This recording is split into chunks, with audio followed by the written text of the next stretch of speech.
Welcome to the deep dive. Today, we're zoning in on Manila, big city, capital of the Philippines.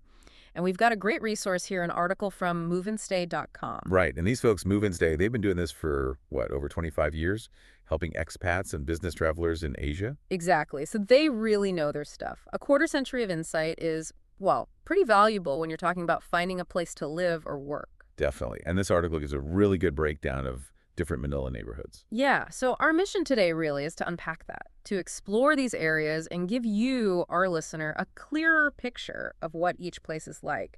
Because, choosing where to live in a new city, it can be tough. Overwhelming, yeah. So we want this to be helpful, kind of a guide to understand the key characteristics, lifestyle, costs, safety, the general feel. Okay, let's dive in. First up, Makati, moveandstay.com, paints this as the financial heart, the engine room of the Philippines. Think skyscrapers, big multinational companies everywhere. That's the classic image, yeah. It's a central business district, so naturally it has this very cosmopolitan international atmosphere. Lots of professionals from all over. Which leads to a certain lifestyle, right? Right. Very dynamic, very urban. The article mentions good infrastructure, makes city living easier, but it also flags the cost. Yeah, it's definitely pricier. Yeah. Makati living comes at a premium compared to other parts of Manila.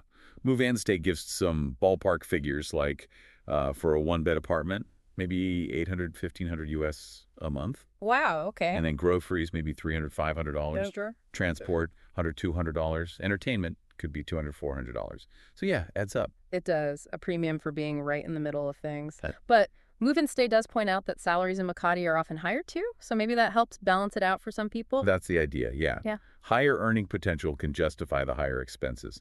Now, what about feeling safe there? Always a big question for expats. Good point. The article suggests Makati takes safety pretty seriously. You see police around, lots of building security, CCTV. Standard big city stuff, but maybe more visible. Seems like it. They say it's generally considered secure, though obviously you still need to be aware, take basic precautions. Always. So the main idea for Makati is ideal for professionals who want that fast-paced city life, easy access to work, shops, restaurants, and don't mind the higher cost. Yeah, that sums it up pretty well. If that urban buzz is your thing, Makati's a strong contender. Okay. Next on the list from moveandstay.com is Bonifacio Global City, or BGC.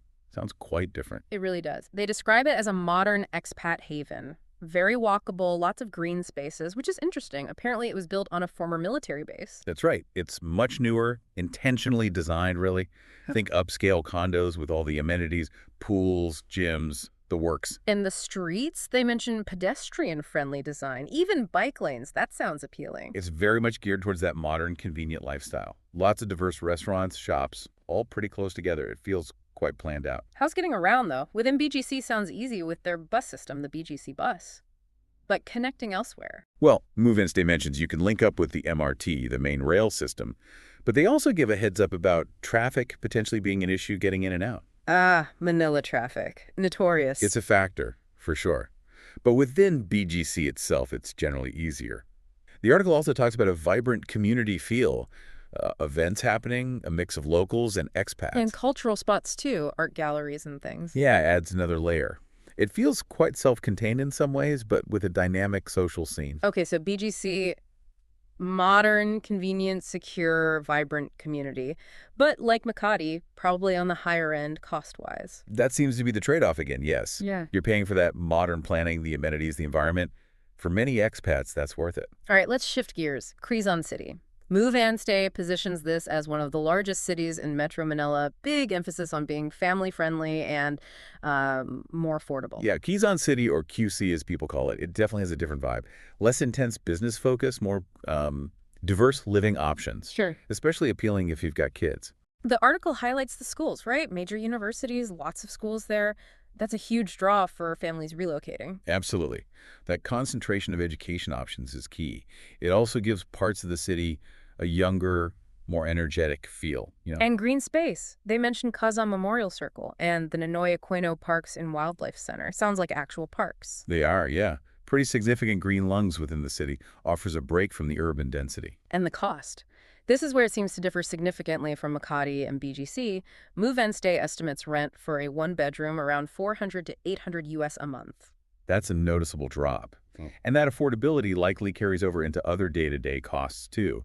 It makes it much more accessible for a wider range of budgets.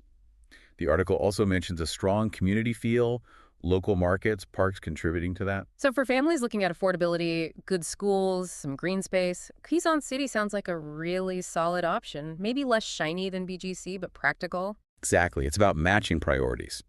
QC offers a more, maybe traditional urban Philippine experience focused on community and practicality. Okay, moving on. Mallet. Move and Stay describes this one as a blend of culture, history, and nightlife. Sounds intriguing. Melit's got character for sure. It's an older district, and you can really feel that history. Landmarks, architecture. Like Mallet Church, and it's near Intramuros and Rizal Park too, so if you're into history and culture. Big plus, definitely. You're right there amongst it. But it's not just history. Move and Stay highlights the very active nightlife. Bars, restaurants, live music. Sounds energetic. Lots of choices for eating out and entertainment, rooftop bars, different cuisines. Yeah, it caters to a crowd that enjoys a lively social scene, maybe a bit edgier than the business districts. And importantly, the cost is generally lower again. Rent for a one-bed is estimated around $350 to $700 US. So Malate seems like a fit for maybe younger expats or anyone who really values that cultural richness and nightlife and wants something more budget-friendly. That sounds about right. It's a very different flavor of Manila compared to, say, Makati or BGC. More gritty, perhaps, but also very vibrant. Okay, next up, Ortigas Center. Move and Stay presents this as another key business district, but with a mix of residential and retail too. Right. Ortigas is sort of geographically central, another major hub. Again, you see the skyscrapers, lots of businesses, both multinational and local. So good commercial opportunities if you're looking for work in that kind of environment. Definitely. And because it's a business center, you also get a range of places to live right there. Fancy condos, more standard apartments, service residences. Lots of people live and work in Ortigas. And transport. Move and Stay mentions MRT access, buses, taxis, major roads connecting through. Sounds pretty accessible. The infrastructure's there, yeah. But like other busy areas, they do warn about potential traffic snarls, especially rush hour. Right, the usual caveat for Manila. So, Ortigas takeaway. Good for professionals wanting to live near work, variety of housing, decent transport links, but watch out for traffic. Precisely. A blend of work and life in a central spot. Now, let's head south, virtually speaking. Alabang. Move and Stay suggests this offers a more relaxed, kind of suburban feel, but still with access to city amenities. A change of pace. Definitely a change of pace. Alabang is further south, generally more spacious, often greener. It's known for its villages, gated communities. The article mentions a strong community vibe, parks, active homeowner associations, a laid-back atmosphere. Sounds appealing for families, maybe? Or anyone wanting less hustle and bustle. It really caters to that preference. You get more space, maybe a garden, but you're not cut off. Move and Stay points out big malls like Alabang Town Center and Festival Mall, so shopping and dining are still convenient. And healthcare looks good, too. They mention reputable places like Asian Hospital. That's crucial. Absolutely essential. Knowing good healthcare is readily available provides peace of mind, and Alabang seems to deliver on that front. So Alabang's pitches, quieter, family-friendly, suburban comfort, but still connected to urban necessities like good hospitals and malls. A balance. Exactly. It's a popular choice for expats looking for that specific blend space, community, and a slightly slower rhythm. Okay, last specific area Move and Stay highlights is Pasig. They frame it as up-and-coming, rapidly developing, popular for expats wanting a more relaxed vibe, but still near the action. Sounds like one to watch? Pasig has seen a lot of growth, yeah. It's becoming more attractive because it offers that mix, residential, commercial, recreational stuff popping up. They mention attractions like Ortigas Park, Pasig Rainforest Park, Estancia Mall, and a growing food scene. Sounds like it's developing its own identity. It is. You get some urban convenience, some green space, and the article really stresses the affordability compared to Makati and BGC. Rent estimates are back in that PHP 20,000 to 40,000 range, similar to Mallet. And they even give rough figures for groceries, transport, utilities, all pointing towards being more budget-friendly. Interesting, they mention its appeal to retirees, too. That affordability, plus the ongoing development, makes it an interesting option, especially if your budget is tighter or, yeah, for families or retirees. What about safety in Pasig? Move and Stay advises the usual precautions, but notes efforts are being made to improve security. Sounds like it's evolving. Like any rapidly developing area, it's probably wise to be aware, but the trend seems positive, moving towards better security. So, Pasig's takeaway. More affordable, mix of amenities, appealing to families, retirees, people wanting a balance, maybe slightly more laid back than the core centers. Yeah, it represents an evolving choice in the Manila expat map. Okay, so beyond those specific neighborhoods, Move and Stay also wraps up with some general points for expats in Manila, kind of like an FAQ section. Let's touch on those broader themes. Right. This gives a wider lens on the overall Manila expat experience, regardless of where exactly you land. They repeat the point about cost of living varying wildly, giving that broad range, 800 to 2,500 USD a month, really drives home how much location impacts your budget. Huge difference, yeah. Underscores the importance of matching the area to your finances. Safety comes up again, too. While places like Makati and BGC are generally seen as safer, the advice is basically be aware wherever you are. Standard big city advice, really. It's a realistic take. Some areas have more visible security, but personal vigilance is always needed in a major city. Transport gets another mention: buses, jeepneys, taxis, MRT, and, of course. Traffic.